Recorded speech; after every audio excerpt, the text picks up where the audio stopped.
One, Charlie, take one. Marker.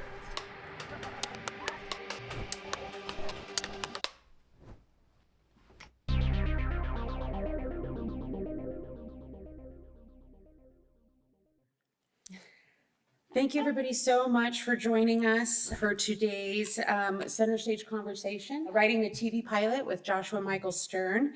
My name is Carrie Rose O'Connell. On behalf of AFMX, our board of directors, and our entire volunteer staff, welcome to AFMX's 10th anniversary hybrid edition 2022.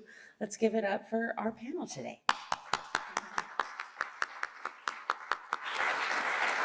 I would like to also present who our moderator is for today. Most of you are familiar with the lovely Genevieve Traynor. Genevieve is an actor with a market research background that includes 15,000 hours of studying the human journey. Genevieve also works in development and marketing, and she hosts and produces the radio show CinemaScope for KSFR 101.1 FM and KSFR.org NPR affiliate. I pass it to you. Thank you so much. Thank you. Well, we are so happy to have Joshua Michael Stern here today to talk about writing the TV pilot. Josh, thank you so much for joining us. Thank you. It's good to be back. Yes. In Mexico. Yes. Yeah.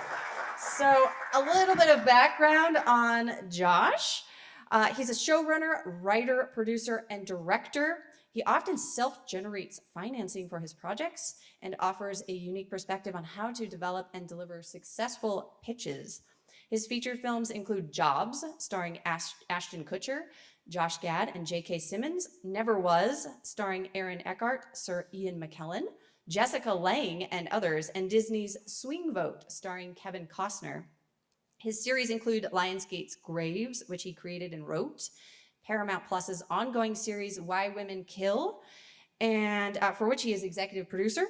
He's in development for a feature film version of King Lear. He adapted with Anthony Hopkins to play the lead, as well as multiple original series with studios and platforms, including a show with Uma Thurman. He just sold a pilot he co-wrote with Mark Cherry. This is just fresh off the press, who created Desperate Housewives, called Jenny is a Weapon, and he sold that to Fox Network. And getting back to the Uma Thurman, he's out with a pitch with Uma Thurman attached as the lead. Yeah. So we have some really exciting stuff going on. Many years and 45 seconds. Yeah. Okay. So a little bit about what we're going to talk about today, which is probably a little self-explanatory in writing the TV pilot on the title slide. We're going to talk about what to do before writing your pilot, now of the preparation, and then also getting into writing and pitching your pilot. A couple questions for the audience to wake everybody up. Hopefully you've had coffee or whatever you do to wake up in the morning.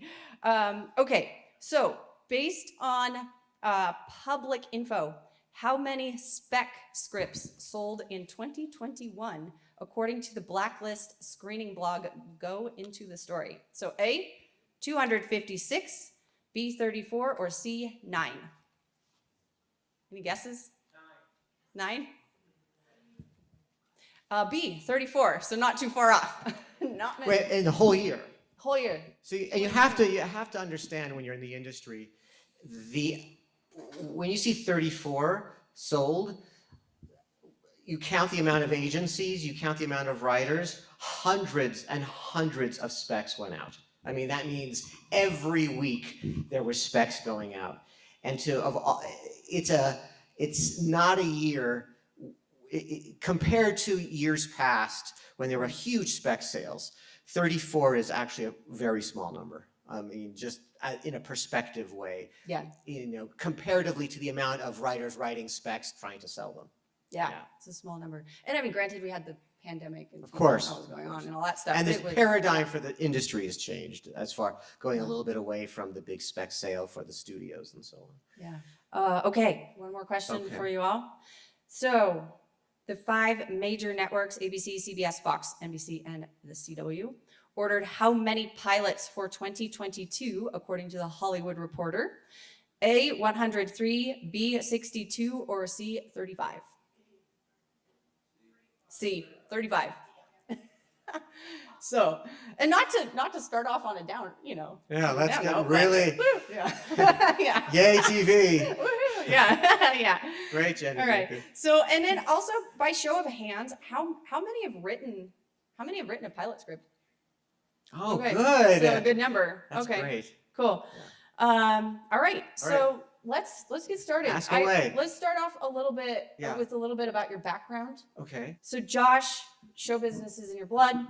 His grandmother, Nancy Green, worked as David O. Selznick's East Coast studio executive and helped discover Marlon Brando. Your grandfather, Jules Green, was the original executive producer of The Tonight Show. He was. Yeah. So He was Steve Allen's manager in LA, and then they went to New York and they started The Tonight Show. Yeah. Wow. Yeah, which was interesting. And he left me, with the stack of contracts for the original guests for The Tonight Show.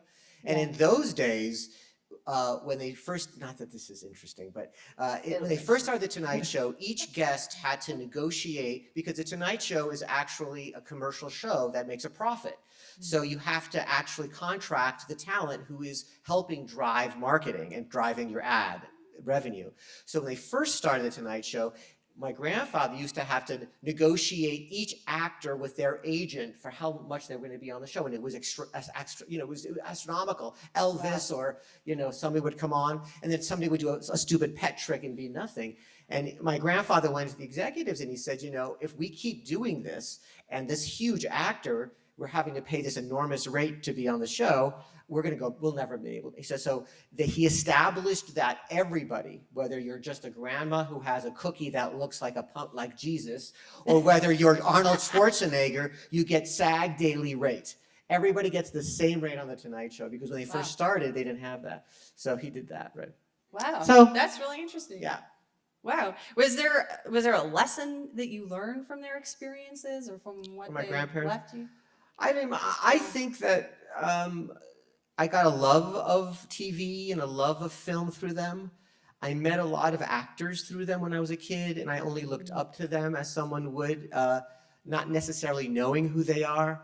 But I think it also gave me an appreciation for the humanity and the fallibility of these big characters that people thought were huge, sort of iconic, but when you sat down with them, they were actually quite sad and full of their own issues and their own problems and their difficulties. And it kind of got me sort of interested in the kind of the reality behind what's driving somebody, especially somebody who's an amplified character, a rarefied character, Yeah. Yeah. You saw the real person Yeah. behind it.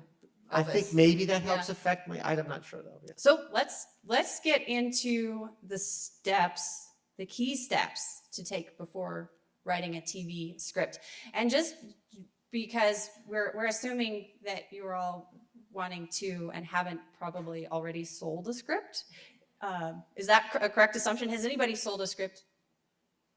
Okay, that's what we were thinking too, based on our numbers that we just covered. So you said, I found I think it was in an interview. Okay. You said you should be a writer who writes people. It was in the podcast Write About Now. Speaking to your observation that writers tend to identify as comedy or drama, etc. Do you tend to start with character, or do you start with the concept? Yeah. Or does it depend Look, the reality is that no matter what you're watching, especially in TV, you always start with character, in my opinion, in the sense of, when people are looking to buy a TV show, they're looking to invest in a character that is going to hopefully take them beyond 1 season, 2 season, 3 season. The plot, the genre, all of that is actually secondary to how are you sucked into the world of this person. And I've spoken to a lot of showrunners who create a character, and everybody thinks it's going to run 2 years, 3 years, and all of a sudden they're on year 5, and they had no idea how they were going to expand that. And so for me, it always begins with, what is an interesting person? Who are they when we meet them? Why are we meeting them then? Why is this exact moment in their life the seminal moment, what's the epiphany learning, and what's the journey they're going to take. To use an example from my own career, I had just finished a film, and a producer friend of mine said, well, let's do a show about an ex-president. And I said, no, because that's a character, right? But an ex-president, by definition, is the most uninteresting person in the world. They either go off, no matter who they were when they were president, they go off and they paint in Texas, or there could not have been more of an iconic, historic president than Barack Obama. And he was in our lives, he retires, and I haven't heard from him for 7 years. They become, by definition, dull. So I said, I don't want to do this character. Then I thought, well, wait a minute. How do I take this character and make him interesting, something somebody wants to invest in? Well, what if a character of a president, an amalgamation of like Bush and Clinton, wakes up one day when he's old, he's retired, and realizes that everything he did when he was president fucked the country up. And he says, what if I go on a journey of redemption to right the wrongs of my administration? What if it's that guy? Well, that guy's having an epiphany. That's interesting. What if that guy also has no filter? He's a borderline alcoholic when we meet him. What if he's sort of Nick Nolte, which, by the way, who I thought about when I was writing it? And I thought that's kind of an interesting character because it's a person who is looking for his authentic self, a person who is of consequence, who caused great harm, and wants to go on a journey of redemption. And then I thought, well, who's going to pair up with this person? Because shows are always about who is this person in conflict with, either through their work or in their home or in, or whatever that, Archie Bunker, Edith paradigm, that odd couple is, which almost always exists on some level between your leads. They have to have some kind of similarity but conflict that keeps it interesting. So then I thought, well, what if he has an assistant who grew up on the ideology of that president, like a Reaganite, whose entire worldview was formed by this man at the moment when the man is trying to tear down his own legacy. So that became my idea for the show, but it was born out of a dull character and trying to make him interesting. And then of course, so for me, it's all about who is this person and why is this person interesting in this environment? What is interesting about this point of view of this character, and why thematically is it interesting that this person is working here, or is it this person is in this family? What's the tension that you're getting from all the characters in relation to your lead or your leads if it's an ensemble? It always starts with character. And I'm going to say something else about character. Actors. An actor has to read this role and want to play this role. And an actor wants to feel that there is depth and level and an arc to where this character is going to go. Every actor I've ever met, where am I going with this character? What's happening with this character? Where are we taking? What makes this character exciting? Walter White, of course. Another classic example who was filmed here. What makes this math teacher interesting? It's not just that he becomes a meth dealer. It's that he was a person that was put upon. He was a person that was beat up by the kids in his class, by the person who ran the car wash. So in some regards, it's not just that he gained power by going into drugs, by helping him, in essence, fund his family, but it also was thematically important that he became stronger as a human being. So I think we're always looking for what those characters are doing and how are they working in concert with the people around them. You always want to populate your cast and your characters with interesting people that are kind of, how are they similar and how are they in conflict, and that's where you get kind of the fun of your show. And the fun of the show, even if it's a drama, Yeah. So when you're working out who your, particularly the lead characters are, when you're mapping out the characters and the conflicts that they're facing, do you have a specific approach to doing it? Do you visually map it out? How do you come up with? How do I come up with? Yeah. Yeah, how do you map this out? I think you have to Conflict. find within yourself a character that you find is interesting, that's going to go through something that makes that character's life upend. I think on some level it's, what makes this person, in Jenny is a Weapon, which is something that I just sold to Fox, it's literally, it seems simplistic, but it's just about a housewife who was a mother and a wife who lived a life in Bethesda, and her husband has an affair, and her kids are one kid's about to go to college, and she just discovers that she has a power, right? And it gets noticed by the government. It's right. But the themes of the show is really about somebody who's lived her life very quietly, who's going to live it out loud right now, and and that the power that was within her all along that she was afraid of actually becomes her biggest asset. Yeah. That also, she's also idiosyncratic. I mean, you discuss, what's your character like? Are they neurotic? Are they narcissistic? Are they, you try to find what is it about that character trait that makes it interesting about that character. Also, in contrast with what that character does for a living. If the character is a garbage man, but he's as egotistical as anybody in the world. He thinks he's king of the world. Everywhere he walks and he owns the place, but he's a garbage man. Yeah. What makes it interesting that this character is living within this environment, and what makes, that to me is what I do when I map out a character. Okay.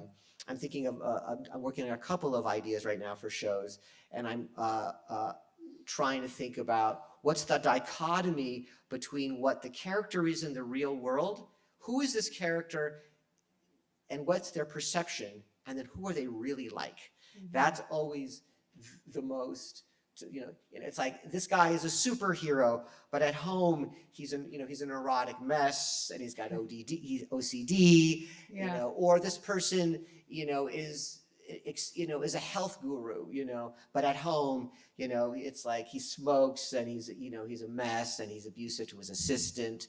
But when when he's with his people, it's all about veganism and so these are just things about what's a good character. And that could be small things too. It could just be a family thing. It could be the dynamics of what it's like to be, a modern family. You're an old cranky man and you have a wife who's younger and she's Latina, and these are, what are the conflicts in that age and so on. So it's always about finding what makes this person interesting. And the great news is that everybody could be made interesting. Everybody could be made interesting. There isn't a profession or person out there. The work of the writer is to find a new way to make that person interesting. And sometimes that's within their family self. Sometimes it's an event that occurs within themselves. Walter White gets cancer. Sometimes it's within a family. Something occurs to the family. They lose all their money and they used to be billionaires. It could be whatever that is. But it's interesting to start with a character that interests you. I had a guy talk to me the other day, and he was like, everything. He sold these Italian ices in New York. You sell Italian ices. If you ever go to New York, they sell these little flavored Italian scooped ices, right? And it's very old school. And his father ran this business, and he had this big warehouse. And the father said, I can't do this anymore. I'm getting old. And the father comes in one day and he says, I hear about marijuana. It's doing really well. And the guy says, the son says, yeah. He says, well, look, I got a warehouse. I got a lot of carts. It's starting to be legal. I don't know. I got to leave something for you, but it ain't going to be, lemon ice. And so they start off like a CBD thing based on the infrastructure of it. And I said, okay, Italian ice guy decides to grow weed. No one would have thought there could be any interesting in that. So, that is to say there isn't anybody on the planet who is uninteresting if you think about them and think about where you could take their journey. Yeah, excellent. So in your experience, are there considerations in developing your protagonist and your antagonist that are specific to writing the spec pilot script? Well, in the spec pilot is a tough venture, and I've done many of them. Here's what happens: you want to get everything in, right? Because like in a movie, you want to establish your lead, your protagonist, your antagonist, the conflict, the central themes of the show. But very often one does too much, meaning you create too much plot, you say too much about the story, and it actually ends up hurting you. Meaning you want to leave, TV shows are all about the turns, are about the act breaks, are all about the cliffhangers. It's all about what is happening next. They're mostly serialized, right? So you want to ask the big questions and intrigue enough, but not answer them all. Has anybody here seen this Steve Carell show, The Patient? Just the first episode. It's a fascinating one. It's done by Fox. It's a 20-minute, which shocked me because I thought this is going to be an hour. It's 20 minutes. I don't want to give it a. Can I give it what the theme? Can you give it away? It's very simple. A guy is a therapist. He gets a client. The client's first 10 minutes of the pilot, things aren't going well. The guy, the therapist says, I don't think you're telling me enough about your life to do any real good with you. And you're not going deep enough. And the client says, okay. The therapist, who has his own issues, he lost his wife, he's kind of solitary. Here's something outside. He gets knocked out. He wakes up, and he wakes up in a basement with a chain on his leg. He wakes up, he's in a bed, he's in a basement, opens the door, and in comes the client.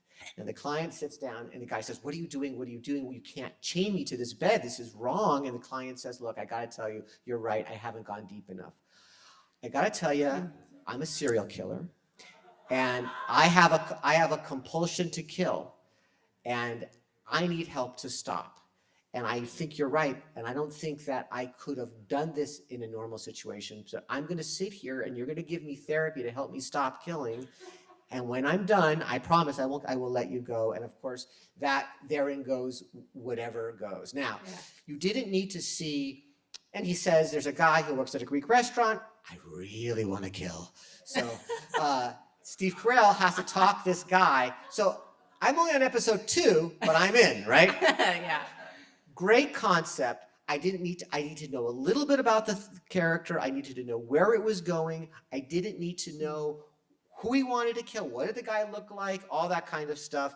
But one might have wanted, maybe even a lot of writers I speak to say they start like, even I've done this. Happened with Graves, happened with another one. You start out with an hour show, for example, where you tell a lot. And they go, how about if this was a half hour and we tell a little less?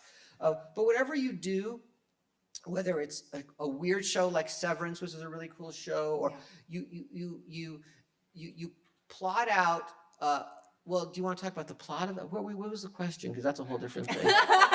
We were talking about specifically looking at the protagonist and antagonist. If there are considerations. Well, there's a protagonist and antagonist. The patient. That's perfect, right? Yeah. So not all shows have antagonists. An antagonist could be the boss, could be the police captain who's keeping you from really investigating. It could be as simple as that. An antagonist can simply be somebody in the family that really has a hold on everybody in succession. The antagonist could be, everyone's the antagonist in that show. Yeah. But really the father is probably is thematically the antagonist. I think antagonists and protagonists work always best when they understand each other, when they're the two sides of the same coin, when an antagonist and a protagonist have to be the people who figure out whatever the conflict is in the show, because they're the only two people who really understand each other. It's Batman and the Joker, yada yada. But it's real, that you have to find that commonality between what makes a good guy and a bad guy. Because a bad guy is just a subjective take on what they're doing, because a bad guy isn't a bad guy to the bad guy. So a good guy is also has bad. So then the best stories are about how a good guy does bad things and a bad guy does good things. It's just who is ultimately the bad person. And I think and then I think in every villain who can really be a well drawn out villain, there's always the moment where you think, okay, he has Thanos thinks there's too many people on Earth. Well, he's kind of right. You know, if we lost 40%, we'd probably have cleaner air. Yes, Thanos. But is it wrong that he takes us all and sends us all away? Yes, but at least I understand him, you know? Yeah. So. Okay. And I should back up too, given that we're focusing on the spec pilot script, just so everyone's on the same page, can you walk us through what a spec pilot is everybody clear on what a spec script is? Well, a spec pilot has there's two forms. In the old school of a spec pilot, it used to be that you had a TV show that you loved and you emulated, and you wrote an episode of that TV show. So you would write an episode of Lost, you would write an episode of Breaking Bad, you write an episode of the Golden Girls in that era, or whatever it was. And the hope is that now the good thing about that is, and when I hire writers, I often think that what was great about that era of writing specs is that writers were conditioned to channel voice. What they would do is they would listen to a character, they would hear the cadence, they would hear what the character sounded like, and then they were tasked painstakingly to replicate a pilot based on, or a spec show based on that the characters of a well-established show, so that the showrunner would pick it up and think, this could have been right out of my writer's room. What's great about that for a young writer is it forced them to think about how to channel voice on the page. Now, since they do less of that, when I get a sample, if it's like a Gen, and there's nothing against this, but like an observational millennial show, like Alina Dunham about 3 girls who live in an apartment in New York, I'm not really understanding, can they channel voice if there's a 70-year-old man who's cranky, or, you know, that kind of thing. But a spec pilot now, in its sort of, in its traditional conceit, is a pilot that is really a pilot that you're doing speculative, meaning you're not being paid to do it. You're writing your show, which is the first episode of a series. You should pretty much know, if you really are serious about selling the spec, where your first season is going. There should be what they call a Bible generally, which is a sense of the arc of where your characters are going to go, what's going to happen in the finale, where we're going to end, where the sort of A story is, where your B story is. You should have a good sense, general sense. They don't want too many specifics. They'll get overwhelmed. And when I say they, I'm talking about executives who you're pitching and or sending your spec to. If you don't have actors, or if you just have a spec alone, I suggest is make that spec, don't think about selling you as a writer. Don't think this is going to have to get on TV necessarily. Make it as crazy, as interesting, as wild as you want to make it. Get somebody's attention, meaning don't put any constraints. Oh, this is going to be too expensive. Oh, this is too crazy. Oh, this is too... I was given this spec. This show never got made. I love this writer.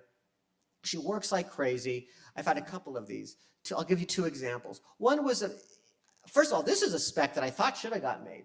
It was about a young woman in a small Pacific Northwest town who was very promiscuous. She kind of slept her way through town. So already it was very not cool to write this. But she was a really great character. And all of a sudden there's a zombie apocalypse, right? And everybody dies in her town, but she's the one person who has the anecdote. Her body, her DNA, her saliva has it. So the only people who survived was her and all the guys she slept with. Because they had, because they slept with and because they made out with her, they got her, they were immunized. So it's just her and 25 guys in a gym, and they have to fight the zombies, right? And then, and of course it's her, and there's the guy she really loves, but she's got to deal with all these exes who start getting killed. So it was kind of wild. It was really not PC, but it was so noisy. The other one, I will be honest with you, I got involved with a little bit. We never sold, but it was a great spec. It was called Salem is Burning. And it was about the Salem witch trials, but it was about a drag queen, a young Puritan drag queen who was so fabulous, and all the young girls loved her. They used to go by the fire, and she would do these little drag shows, and all of the Puritan judges saw them from afar going crazy. And it was about this young guy who just had a dream of dressing up as a woman and performing, but he triggered the Salem witch trials. Yeah. And everybody loved this spec. It was funny, it was colloquial, there was musical numbers. It was the craziest spec I'd ever read. Yeah. But it got him a lot of work. So Yeah. when you think about your spec, I would say don't be safe, because safe is more kind of where I have to be now. But when you're starting off, I don't have to be safe. I just have to be more within the constraints of what I know I do and what they're going to expect. But start off doing something that gets attention. Excellent. So along those same lines, when you're creating the concept for a show and the pilot, what's your litmus test for determining a concept to commit to? Well, look, that's a very difficult question. I know. I've thought about recently, I was talking to somebody, and so they were saying, well, what do you do? You have to find an environment. Every show is either a family show or a workplace show on some level. Really, it doesn't get further than that. And the workplace can be cops, that's a workplace. It could be a school, it could be a science lab, a family, could be any incarnation of a family. And sometimes a family is the workplace, Succession, And so it really is about the combination of these characters in this environment. I've often thought like the bad version of a pitch, but that kind of is what a show is imagine a show that's set in a Guitar Center, which is a music store in Los Angeles, which has all sorts of, all genres of, and in a Guitar Center, when you go into a Guitar Center, there's the hard rock section. And then you have kind of the folk section. And then you have the people who are dealing with classical instruments, right? And then you have the indie section. And the reason that's interesting is you have one environment and a cast of characters, each from different environments, have different points of view. Rock, folk, classical, who are all existing in one roof. It's a bad version, it's not a show, it's just an example of how do you take characters, put them in one place, and then how are they going to interact with each other?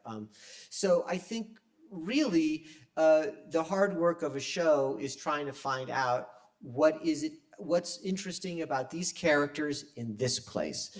Fish out of water is a common type of paradigm that you can use.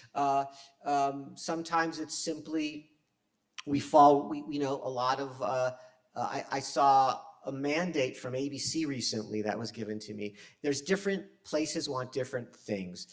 They are a constant flux about what they want. So it is impossible to figure out what anybody wants. And there's a lot of places right now to sell to. And now more than ever, it's even more confusing to know what they want because they're more confused about what they want. So they'll sometimes send out this mandate. So there's a mandate from ABC recently, which is they want old school world and process. You just jump into their world, you enter their life, there's no big premise. You let the audience figure it out as you go along. A good example of that might be on a more edgy way. If you've seen the show The Bear, which maybe you haven't, if you've seen The Bear, it's about a chef who comes back to a small dive place from being a Michelin type guy.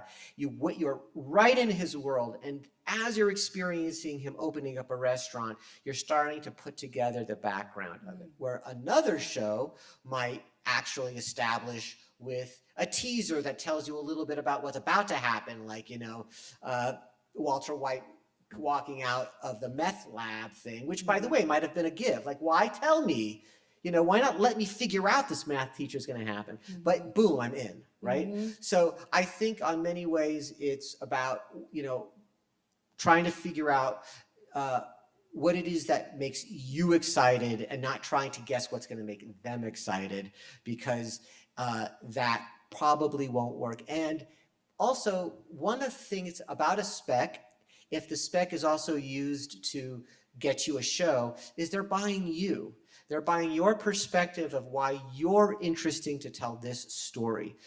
Now more than ever, if it's a female-driven show, if it's a show that's dealt with an LGBTQ, if it's a show about whatever it is, they want your perspective. So monetize what your perspective is, because sometimes the best show is this show is great, but you know what? I gotta say, whoever you are, you're kind of the only person I know that can tell that story. Now, that's not true because everybody could tell every story, you know. But especially when you're starting, it's good to be able to hook into whatever that concept is that's close to you.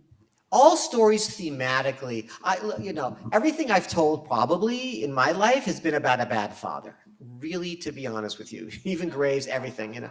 I didn't even realize this until very recently, and I'm still doing it in even my new stuff. Everything, and I had a contentious relationship with my father, to be honest with you, but I don't do stories that are literally about that. They're thematically about that. Sometimes they don't have to look anything like you, but you have to have a perspective so that you have some authority to want to tell it. And that authority could just be that it's just the story you've always wanted to tell. But well, if you write a spec script, hopefully you answer enough of that question so that when they see you, the follow-up questions will only be the inevitable, well, what happens next and the why and all those things. So that's if you get to that point. But to pitch something or to spec something is kind of a question. And I go back and forth. The positive about a pitch is that you're able to sell a dream. And everything that the executive is hearing is filling in the blanks as to what it could be. So here's some money, go write it, right? When you write the spec, you're giving them your vision already. And any problem or pitfall or sand trap you could have fallen into, if they see you've done it, it's like, because an executive is really only looking for this much to pass. I mean, they are designed to think defensively.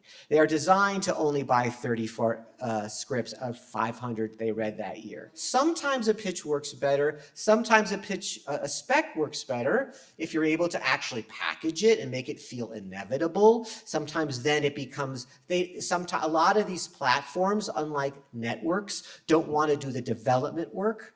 So the world of the spec became much bigger in the TV world, where previous to streamers, it was almost exclusively pitches to networks. I mean, you just pitched. I pitched a show that of all the things she listed, there's about 6 or 7 that I pitched a show. I had Jimmy Kimmel as an executive producer on a show that I pitched to ABC that got bought, not made. Meaning you sell a lot of shows and they do not get made, but it was off of pitches. Streamers are different. They are developing more now, but they tend to like scripts. They tend to say, that's a great script, this is a great actor, director, let's develop it a little bit what you've written, but then let's go to series. That tends to be the model. So there's 2 kinds of models. In terms of the pitch and the package and determining what kind of pilot you're going to write, what kind of story you're going to tell, can you walk us through determining whether a show will be a serial, episodic, anthology, limited series, and sort of what the differences are? For it's really tough. I have a show now, this show you mentioned with Uma Thurman, which is based on a book called Friendswood, and it's dark. It's a very dark show. Right now, I'm being told nobody wants dark. And if they want dark, they want it to have a wry sense of humor. They want a sarcastic point of view to it. So you could have dark stuff, but they should have some fun to the dark. That doesn't mean, so horror, all that's all fun. But Syriana, dark, let's do a real deep dive look into what the underneath of a Texas town, which is this thing. People are wanting less of. So you're told this as a showrunner, you're told this as a writer, and these are things that just break your heart sometimes. You're like, fuck, I wrote the damn thing, I put an actress on it, and now it's like, yes, if you would just give it to us around when we were buying Mayor of Easttown era, which was 4 years ago, maybe. But now, that doesn't mean it's not going to get bought. But I'm saying you have a lot of considerations about what you write, but I always still think you have to write what was the question? That's very good information, though. In terms of when you're writing a pilot and determining what kind of series you're going to write. Whether it's a serial or close-ended. How do you decide what serial? I'm a very serialized person. To be honest, this new show with Fox might be a close-ended. The difference is a police procedural, Law and Order, any of the old shows on show, it has a crime, it solves it at the end, it's closed. You could watch episode 9 or episode 3, and you can fall right in. You won't have to be educated on where you are in the story. You will not be lost. A serialized show, if you watch Succession and you come in on episode 5 and haven't seen anything else, you don't know what the fuck's going on. Yeah. You got to watch the whole serialized show. It is in essence a very long movie that is playing out. Very often there are the close-ended serialized, the sitcoms, for example, which really do introduce a conflict, it resolves the conflict.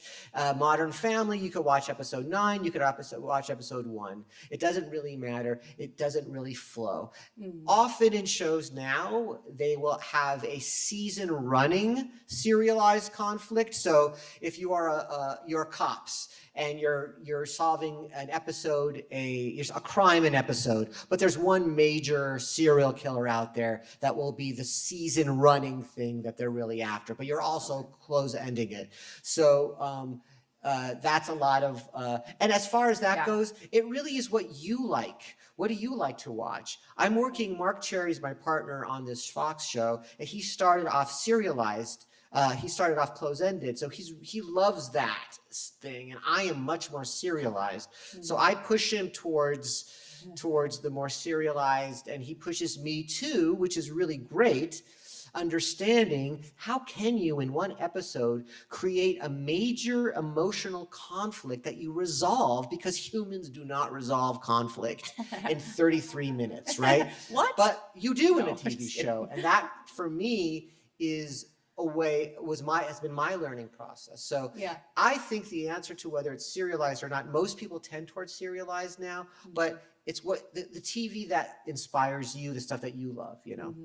How do you have advice to give people about how do you get into the position where you can pitch to a network or a streamer?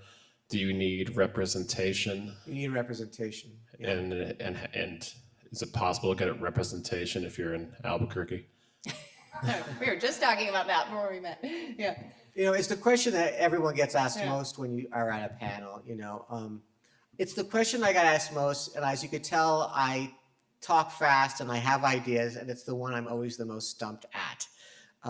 The way I did it is I went to Los Angeles, and I wrote, and I wrote, and I wrote.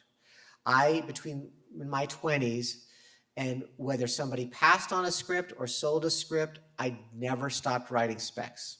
It was my biggest advice. The biggest trap any writer falls into is they write a script and they think that's their script, and that's the script they go to year after year after year.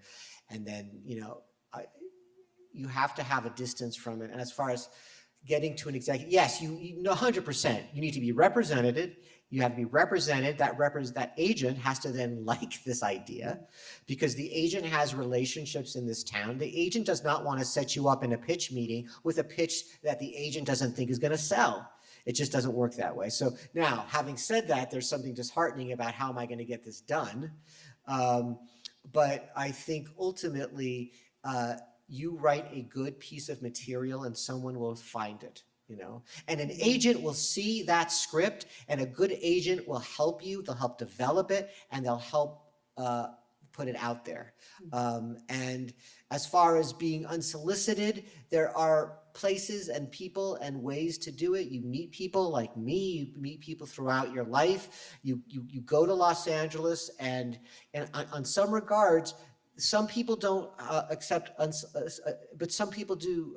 You can submit unsolicited scripts too. There are agencies that do allow that, and there's a whole. If you go to the WGA website, there is a reference to people who do.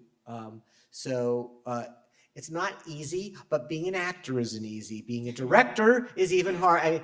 I was a writer, and then I said I want to be a director. Yeah. You know, those odds went down until I wrote a script that had enough value in the marketplace to people wanting it, that if I could attach myself and that be the only way this person could have my script. And that's sort of the game. We were talking about last night when we met up, talking about the session today, and you mentioned a lot of pitches you're doing on Zoom. So does that, Yeah. do you see that? Do you see that also opening up opportunities for writers not based in LA? I do think so. Look, the other thing is, I have been attached and known about, I've been given a script with like a 216 area code, like somewhere in the Midwest.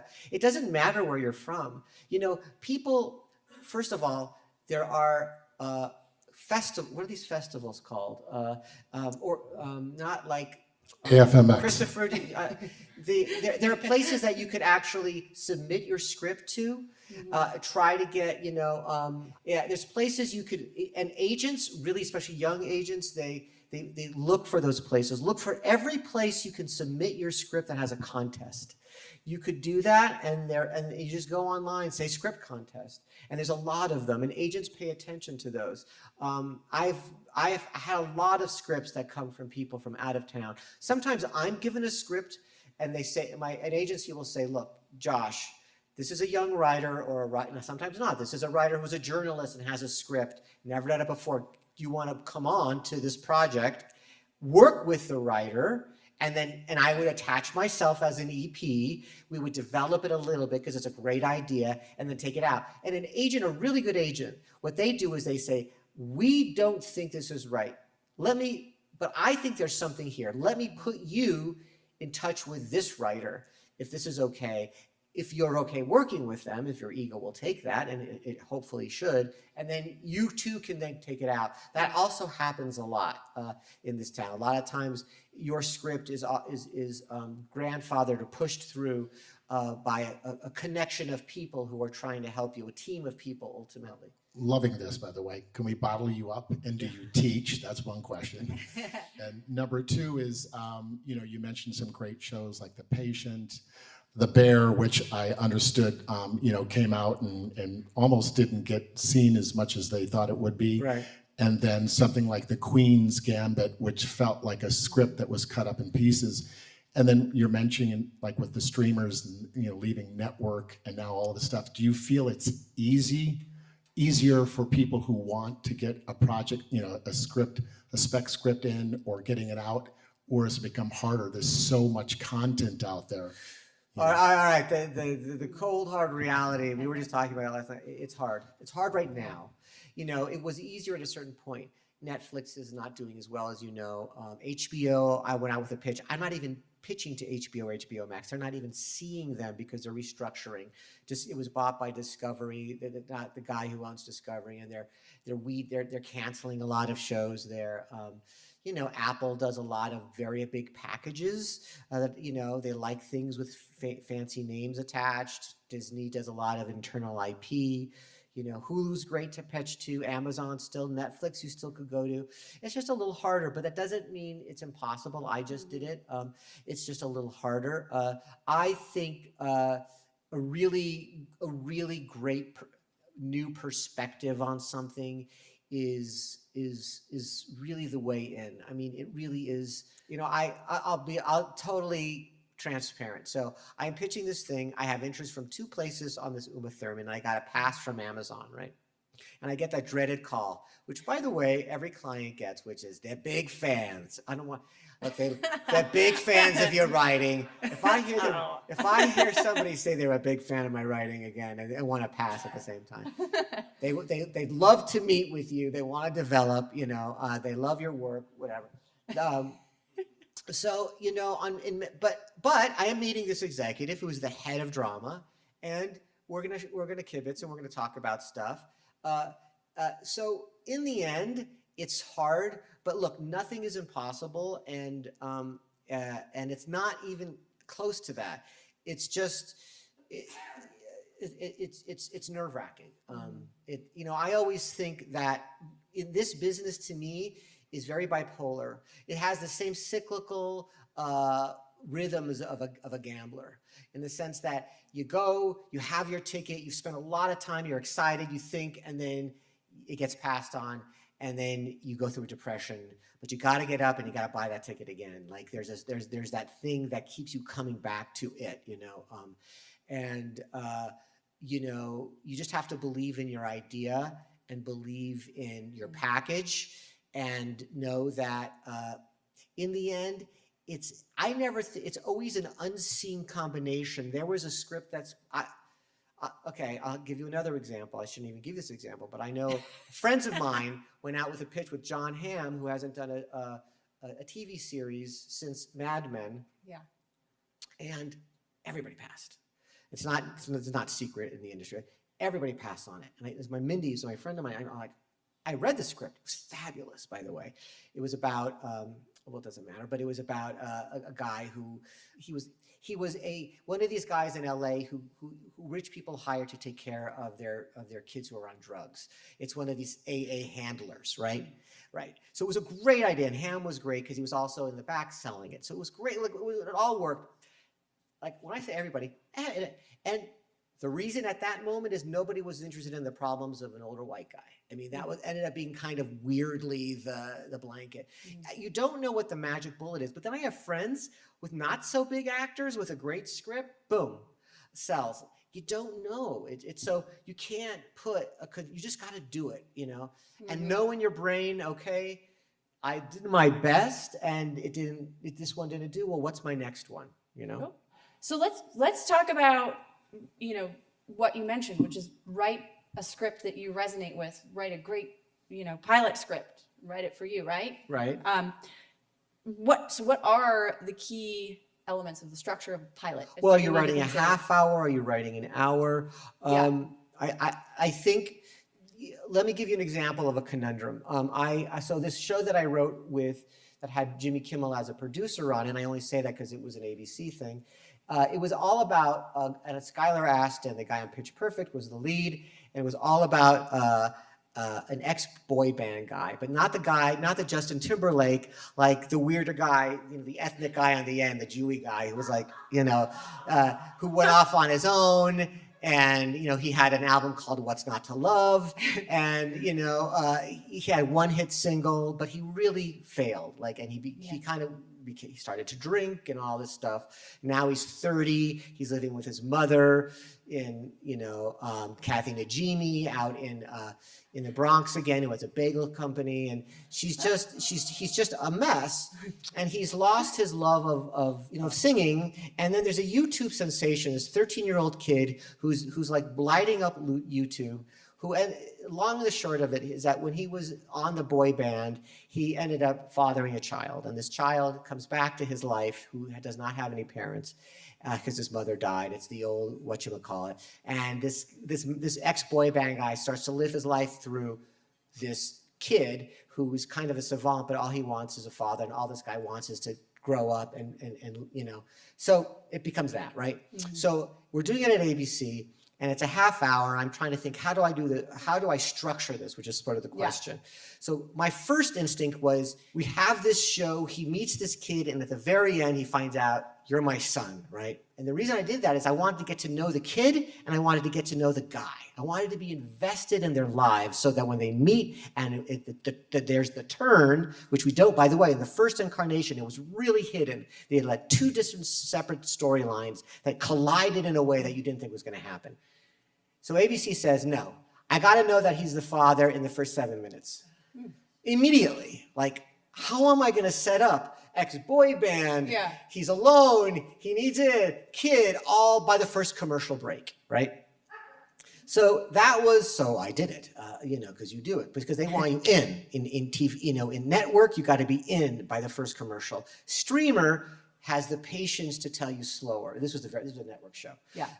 So, you know, as far as the structure of the shows, it's a bigger conversation, a longer conversation. Mm-hmm. You know, it tends to be 4 acts. It tends to be, you try to look at things as far as, you know, look for the first, you know, have a teaser that gets you into your show. A teaser is either something intriguing about something that's going to happen, a flash forward, but very often it's just something that just goes, what's this? You know, what's this going to be about? And then you start your show. You've got your first 15, you know, 14, you know, 12 or 13 pages before your first act break, which should really bring you into the solid plot device of what's going to push your show forward. And then the next 2 acts are working that through, and then the resolve and the cliffhanger of what that is. And in a half hour, which is ultimately going to be a 20-minute show, could be 30 pages. I always write them a little bit long. Basically 3 acts on some level, and with a teaser. And so as far as the structure goes, it's kind of more of a written thing. But you want to really, your pilot has to ask a really big question, and your show is going to answer that question.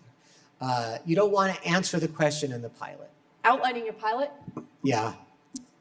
Let's take a quick look at the key steps to take when writing and pitching, in terms of outlining it. So how much of an outline for the show, if any? Of the pilot? Before you start writing the it? show, when you're, how much, do you outline the show when you start? How does your outlining Well, you say the process show, work? you mean the series or the show? Oh, the series. Let's go, or the pilot. You have to outline. Okay. You have to outline. My biggest advice to any writer, whether you're writing a feature or you're writing a TV series, is you need to outline. Writers often don't have the patience they like to say, I'll just start writing. You need to know where you're going. You sometimes need to know your end, and you need to know reverse engineer it back from that. You have to know every scene of your show. I am doing that right now on something. You need to know every single scene. And what I do is I describe each scene. And what I further do is that in final draft, you have your slug line, exterior, interior. Then do exterior, interior outline, and do your slug line underneath it and describe each scene. So that if I send it to a producer, he could read it. He could read each scene described, and he could be able to tell you, I really like this, but I'm finding a little disconnected in the second act with your lead character. Where are we going to go with him? Then you go back and you say, shoot, you're right. I didn't resolve this thing. So it's like, and sometimes what I'll do is it'll be like exterior store. She walks in, blah, blah, blah, a little bit of dialogue. And then some of my blocks are like this, so that when somebody reads that outline, they could see the show, but they could also see where the issues of their show could be. Like, I'm writing a show right now. I did an outline, and I showed it to my agent in this particular case, and tonally, it got weird. And I'll tell you why, because I had a murder where there didn't need to be one, for example. And he read it off of the outline. I said, oh, you're right. I don't need this murder in this episode. A murder could happen in episode 4, for example. So I'm so glad I found that out. So now when I go back, I don't have, because anything that's a problem in an outline is going to be a problem in your script. You're not going to overcome it. And I also really very much suggest that you have people read your outlines before you write.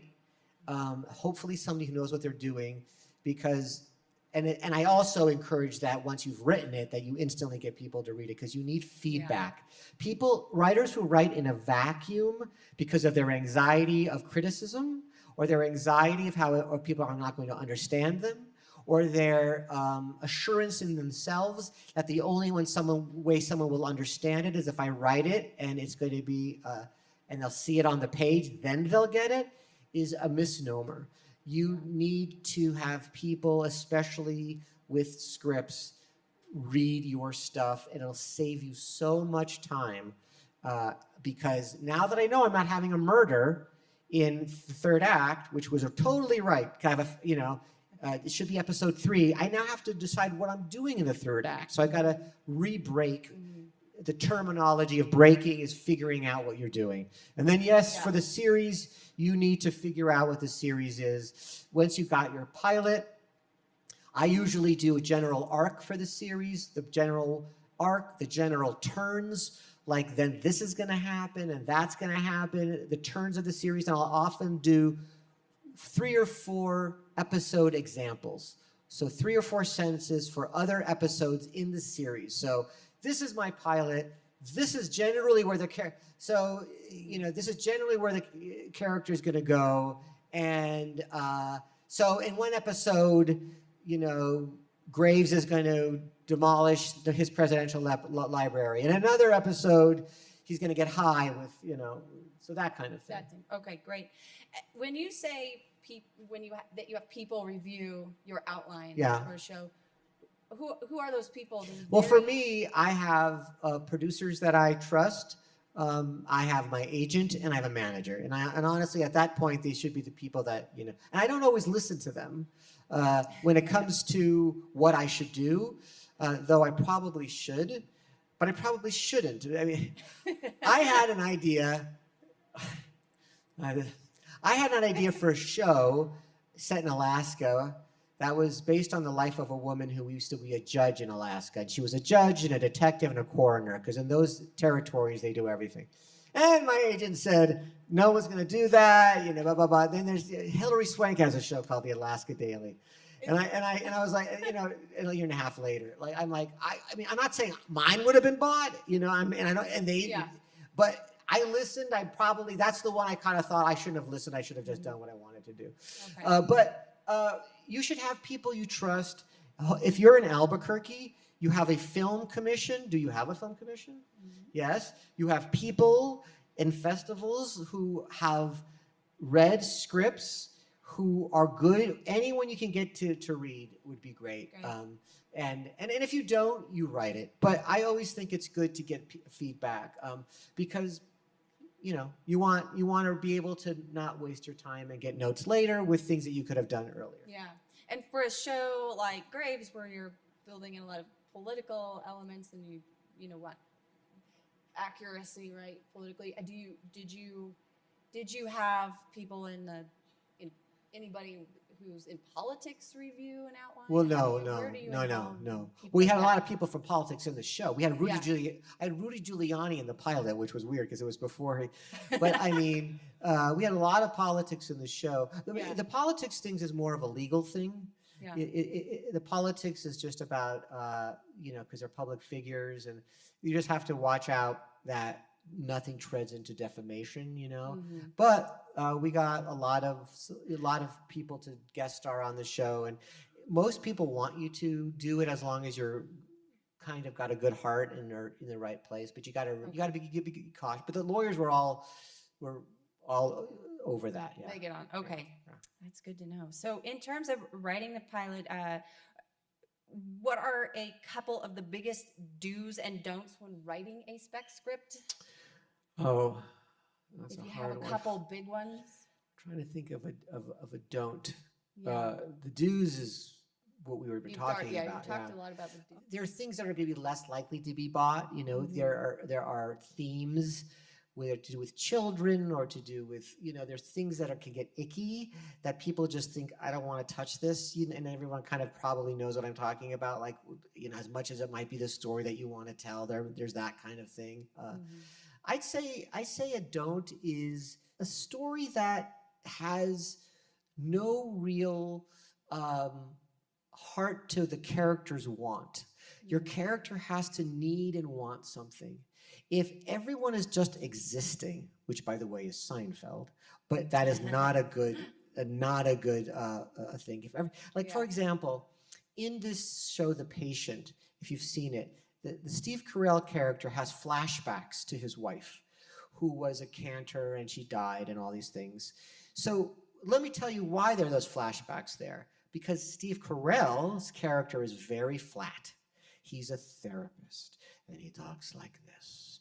And so I now want to say, that's a don't, because a psychotherapist just generically is an uninteresting. He's a passive character. He's not an active character. He's not pushing your plot along. He's responding to things.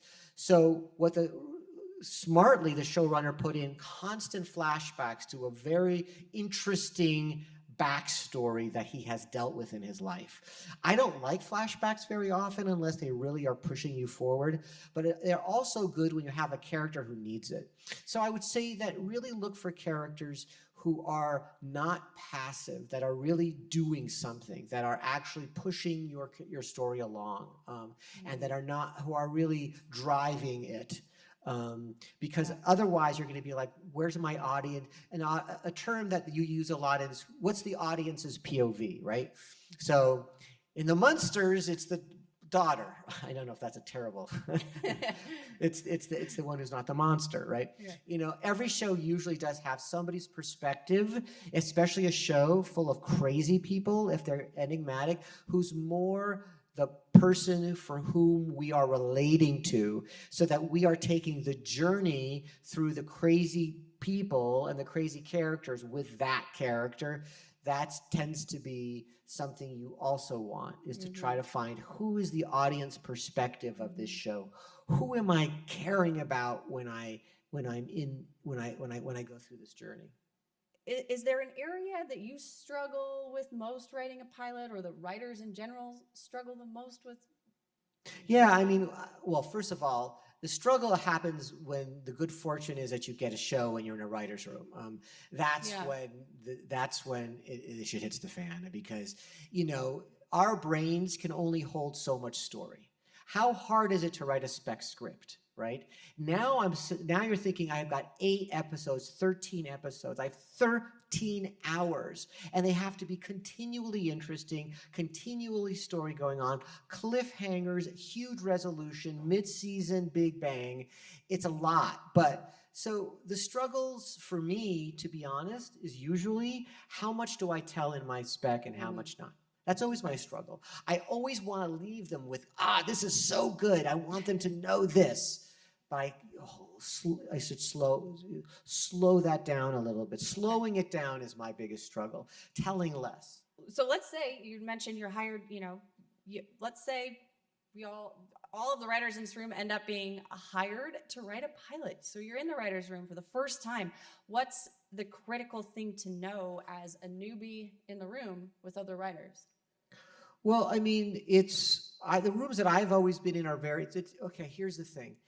So we are brought up as writers to take ownership of our ideas. We have a great idea. We wake up in the morning, we run to the WGA and we register it, right? Because it's our idea. It's our intellectual property, right? It's ours and we protect it. Do I tell this person? I don't want to tell this person. Don't tell anybody our idea. Get an NDA.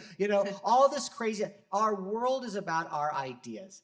When you walk into a writer's room, it's the idea of intellectual property is the idea of socialism. Your great idea for episode 3 might be the other writers who get in the room who's writing that episode, and they write the show. They may win an Emmy on a show. In the room, you have the idea. It's giving up your ego to understanding that when you're writing a show, you are absolutely contributing to the show as a whole. And everybody's contributing, whether your name is on the script or not. And that idea of socialism is kind of hard. And it still is hard for everybody, because sometimes it's also the idea of rejection. This is an idea, by the way, if you do not have thick skin, this is a very rough, no matter where you are. But it's for writers, it's even a little rougher than others, I think, because writers tend to be more internal. Actors are more performative. Writers take it personally, because when an actor doesn't get a role, there's 10 reasons why. For a writer, it's my idea is bad. My thought is being rejected. And that can be crushing, because there's shame in that. There's anxiety about that. We were talking yesterday about some of the pitches. Pitches are hard because you think that if they hate it, it's going to be so humiliating on me. Who am I to think my idea is worth this company investing $60 million into writing a show? But you got to get over that. That's what you're doing. You're writing. Writers' rooms is all just simply about the expansion of your mind as to every place a character can go in conflict with every other character in the show. I was just in a room just a few months ago, and we were. This is a silly little, in a writer's room. It's amazing, because for 7 months there was a scene where this one guy walks in and finds a woman dead of an overdose on a bed, and goes out and gets the sheriff, and they take her away. And we had all this problem with figuring out we needed this to be an act break, meaning we needed this to go out to a commercial, in essence. And we just couldn't figure it out. And finally, one writer, just off the top of their head, said, well, what if the sheriff who came in found that that she actually was still alive and smothered her, and he was the one who killed her. So she didn't die of the overdose because she had an overdose from another person. So he ends up being and we're like, oh, so it was so little, so simple. Doesn't seem like much now, but for us, it was like, this character we've lived with for 7 months could be the bad guy here. That kind of thing happens. That's what makes it great. But that's also what you do when you write a pilot is keep thinking of every twist and how this could keep being interesting, like along the way. What is, think in that terms. You don't think in commercial breaks, but do think in continually making it something that keeps you interested. Hi, I was wondering about, I've seen a few shows on HBO like Insecure and High Maintenance, where essentially the series, the whole first season was created, and then the pitches happened using that as a selling point. Do you have any thoughts on that? I've heard about people doing, like, you mean doing a spec pilot kind of, and a spec... like actually creating like a YouTube series of like maybe 5-minute episodes? Yeah, that's happened. I mean, I think I haven't heard it happening as much. High Maintenance were like little bites, and then they turned it into a series. Yeah. Like the whole No, season. one of my I have an actress who was in a show of mine that was that. Yeah, I gotta be honest. I'm not as, I don't hear it happening as much. I think if there's a phenomenon happening, the thing is that if it's successful in the medium of YouTube, then there's something about the magical combination of that platform with that story and those actors that's making that work, that's making it really great. There's this show, a Netflix-inspired YouTube channel called, between these two drag queens, Trixie Mattel and Katya, called Queens Who Like to Watch. And all it is are, they sit and they watch shows, and it's the funniest YouTube thing you're ever gonna see. I gotta be honest. Queens Who Like to Watch. It's on YouTube.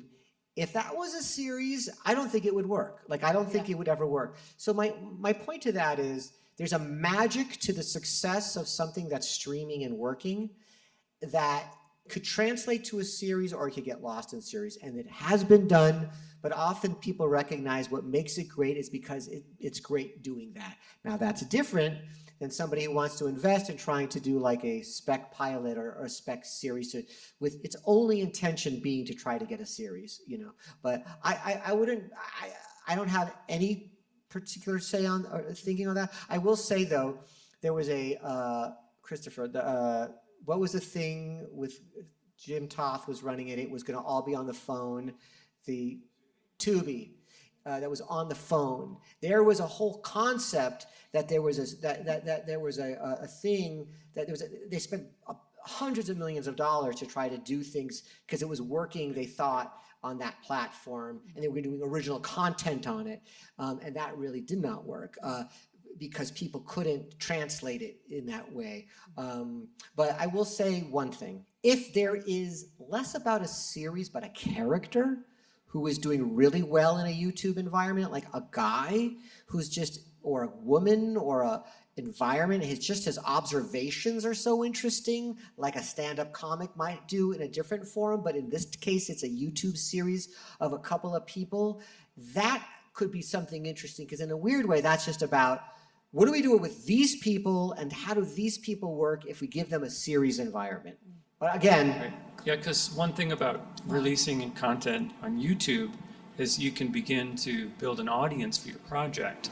So I think, from my understanding is, from somebody who's buying projects, they're going to look at that as one of the selling factors. They could. That's true. I'm working on weirdly enough, a last Cheech and Chong project.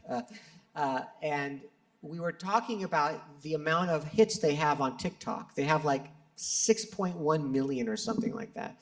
At the same time, we had another meeting where, it doesn't translate necessarily into people wanting to invest in the TV show. It doesn't hurt. And by the way, anything that can help your pitch, this person on this YouTube channel has 7 million viewers, that's too many, 3 million subscribers, whatever, and that just becomes part of the pitch of why they should do it. And it actually could be the thing that pushes it over. So it's not to say that it doesn't work. It's just to say that I haven't known as many of those scenarios working, but that's a subjective. To get registered as a member like of the WGA, can you, if you like write and produce like your own short films or anything, can you use those to help you get registered, or do you specifically have to sell? You have to be you have to be brought into the WGA by a couple of members, and they have to just sign. Sign you in. There's like a step below being a WGA member, but somebody has to bring you in. Yeah. Okay. Yeah. It said that you were able to acquire financing like for your own projects, kind Yeah. of like you've helped doing that. How? First of all, acquiring financing, and thank you for saying that, but it isn't necessarily me. When I direct, I'm producerial minded. So financing is only related to the package that I put together.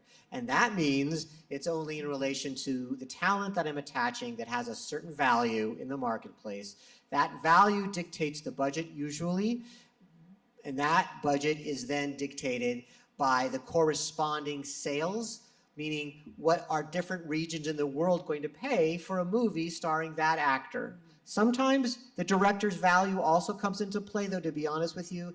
I am not a big A-list director, but the directors who on their name can give you worldwide value are short. It's very talent-oriented. But, for example, the genre really matters. So if you have a thriller and you have, an actor on it, you get Elijah Wood to be in a thriller, and the budget's $1.5 million or $2 or $3 million, and you have this director, that package has value. You have to become, I always say as a writer or as a director, you have got to become your own producer. You have to know how your film is going to be marketed. You have to understand you have to know what you want daylight. You don't want to be cocooned. You want to know, you don't want to say, I want this actor, he's just out of Juilliard, he's amazing. And say, I'm not fucking doing this film. That film is not going to get made. You have got to do that. Once you do that, you bring on people and you have producers who are will take that. And it's a very fickle industry now. The independent world is not dead, but it's very much on life support. The real indie world, An indie drama, for example, is, if I had Jake Gyllenhaal on an indie drama about a guy who goes back to Wisconsin to help his father die and deal with his childhood demons, maybe I get, 3 or 4 million. I'm not killing. It's tough out there, But if I had Jake in a thriller about a cop on the streets of Detroit who finds a drug ring that's actually something else, that's a much bigger movie. It depends. But, I would say if you're doing a film, be your own film financier. And by the way, be realistic, create a plan that could be made, and create something that you think can be a package, in essence. Joshua, thank you so much. This is just unreal. Yeah, you're welcome. I'm a friend of Jessica Phillips, and I was wondering if you could talk about Why Women Kill and the whole process to get that put together. Well, Why Women Kill was just canceled, but by the way, it was canceled in a very interesting way. I don't want to talk too long about it, but we were in a week before shooting. We had been in a writer's room for 7 months, and we lost our lead actress. This is a very fickle industry right now. We lost our lead actress the week before. It was not easy to replace her. They decided to pull the plug. Now, we hadn't started shooting yet, but they decided to take a $20 million loss, which they're doing a lot now. If they're feeling wobbly, you've heard Batgirl was shut down after $100 million. I sold a show out right after that, but that was a fun show though. It was fun to do. It was a period. Last year we did a period piece, the 40s. We had a really great cast. It was fun. Right. So they say TV's a writer's medium. I wanted to know if you believe that. That what? That TV is a writer's medium, like Oh films yeah, or a 100%. It's director's the only medium. writer's medium. Yeah, because as a writer, if you're a showrunner, you're running the show. It's the only, in film, you are a piece of the cog, but then you have your producer and the executive. You have everybody else. It is a complete writer's medium. It's the only thing when you're filming your episode that you have your name on. Yeah. I want that writer in the writer's room if he's a staff writer, but if your name's on it, it's your episode, you are on the set as a producer. Writers, they instantly have producer titles. I'm always an EP. Now, that's different than a non-writing EP because, imagine there's a lot of producers. It is extremely important to have a non-writing EP who is got your back, who deals with the studio, who deals with the network, who insulates you. It is. I think they're unicorns, by the way. I think I have found a couple, but it's actually sometimes hard to find a person who really is there for you, who is dealing with a lot of the ins and outs of it. So you have to have a great non-writing EP, but as a writer, you are running the show, you're deciding on casting, costumes, who are the directors of the show. Every showrunner is a writer, and they're making those decisions. That only happens in TV. It doesn't happen in film.